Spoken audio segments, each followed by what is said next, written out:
8월 25일 저녁 쓱싹 브리핑.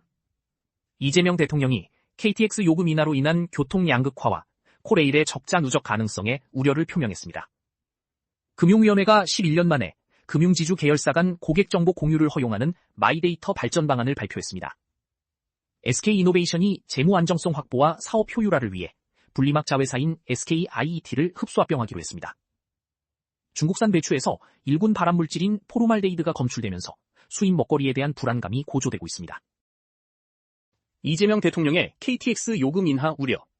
이재명 대통령은 KTX 요금 10% 인하가 고속 시외버스의 경쟁력을 약화시켜 교통 양극화를 심화시킬 수 있다고 우려했습니다. 또한 고속철도 수요가 높은 상황에서 요금 인하가 예매난을 가중시키고 코레일의 적자를 누적시킬 수 있다는 점도 지적했습니다. 다만 요금 인하 방침 자체는 유지될 전망이며 향후 공공기관 기업 결합 처리 방식을 점검하라고 지시했습니다. SK이노베이션의 자회사 SKIET 흡수 합병. SK이노베이션이 분리막 사업 자회사인 SKIET 테크놀로지를 흡수 합병하기로 의결했습니다. 양사의 합병 비율은 1대 0.1174540이며 합병 기일은 내년 1월 1일로 예정됐습니다. 이번 합병은 SKIET의 실적 부진과 재무 리스크를 해소하고 운영 효율성을 높이기 위해 추진됐습니다. 코스피 급락에 따른 개인 투자자 손실. 외신인 월스트리트 저널은 최근 코스피 급락으로 인해 한국의 개인 투자자들이 큰 손실을 입었다고 보도했습니다.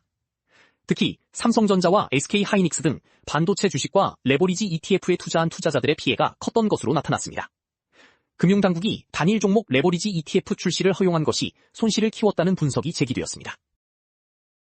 SK하이닉스 임단협 잠정합의안 부결.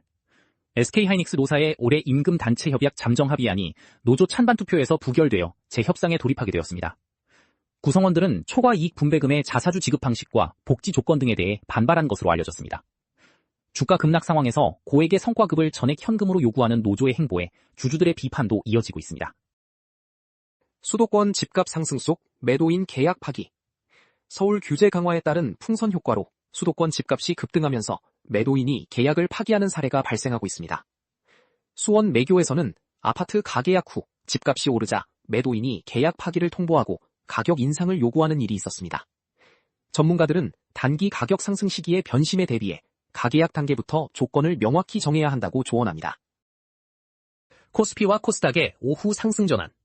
코스피와 코스닥이 장 초반 하락세를 딛고 오후 들어 상승 전환에 성공하며 동반 마감했습니다. 기관 투자자의 반도체주 순매수와 순환매 확산이 증시 상승을 이끌었으며 삼성전자와 SK하이닉스도 낙폭을 만회하며 보합권으로 돌아섰습니다. 다만 엔비디아 실적 발표를 앞둔 시장의 경계감은 여전히 이어지고 있습니다. 증시 이탈 자금의 정기예금 유입. 주식시장의 변동성에 지친 투자자들이 증시를 떠나면서 증시 대기 자금이 100조 원대로 급감했습니다. 반면 5대 은행의 정기예금 잔액은 사상 처음으로 1000조 원을 돌파하며 안전자산으로 뭉칫돈이 몰리고 있습니다. AI 투자 우려와 반도체 고점론 등으로 인해 투자 심리가 크게 위축된 영향으로 분석됩니다. 현대차 임금 협상, 잠정 합의안 도출. 현대자동차 노사가 111일간의 교섭 끝에 기본급 10만 원 인상과 성과금 지급 등이 포함된 임금 교섭 잠정 합의안을 도출했습니다. 노사는 파업 장기화에 따른 생산 차질과 임금 손실을 막기 위해 극적으로 타협점을 찾았습니다. 이에 따라 기아 노사 역시 현대차의 합의안을 바탕으로 조만간 타결에 이를 것이라는 기대감이 커지고 있습니다. 금융지주 계열사 간 정보 공유 허용. 금융위원회가 11년 만에 금융지주 계열사 간 영업 및 마케팅 목적의 고객정보 공유 규제를 완화하기로 했습니다. 이번 조치로 은행, 카드, 증권 등 계열사 간 데이터를 활용한 맞춤형 금융상품 개발과 교차 판매가 가능해질 전망입니다.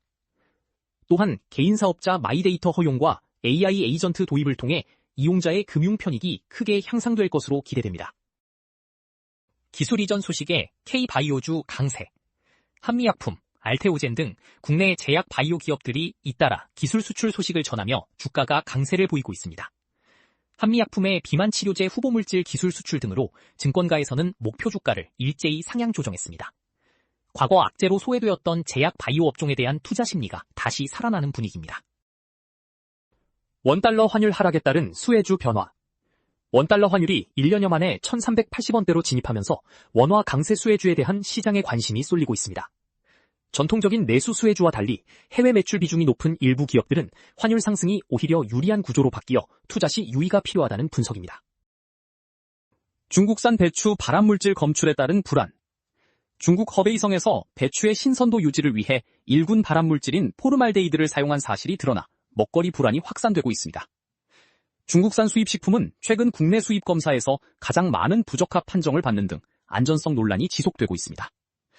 그럼에도 불구하고 가격 경쟁력 때문에 중국산 김치 수입량은 역대 최대를 기록하며 외식업계의 의존도가 높은 상황입니다. 제주 발견 30대 여성 시신 신원 확인. 제주 한림읍에서 발견된 30대 여성 시신의 신원이 부검 결과 장미란 씨로 최종 확인되었습니다. 제주경찰청은 부검을 통해 시신의 신원을 파악했다고 발표했습니다. KBO 정규 시즌 잔여 경기 일정 확정. 한국야구위원회 KBO가 10월 7일까지 치러질 2026 신한 SOL KBO 리그 정규 시즌 잔여 경기 일정을 발표했습니다. 이번 일정은 미편성 및 우천수년 경기 등 총 105경기로 구성되었으며 추석 연휴와 아시안 게임 등을 고려해 시간이 조정되었습니다. 우천 취소 시에는 예비일이나 더블 헤더로 재편성되어 경기가 진행될 예정입니다. 드라마 포엔즈 제작 발표회와 배우들의 소감. TVN 새 드라마 포엔즈의 온라인 제작 발표회가 사전에 녹화된 영상과 함께 진행되었습니다. 이번 작품은 배우 송강의 전역 후 첫 복귀작이자 지난 7월 입대한 이준영의 입대 전 마지막 주연작입니다.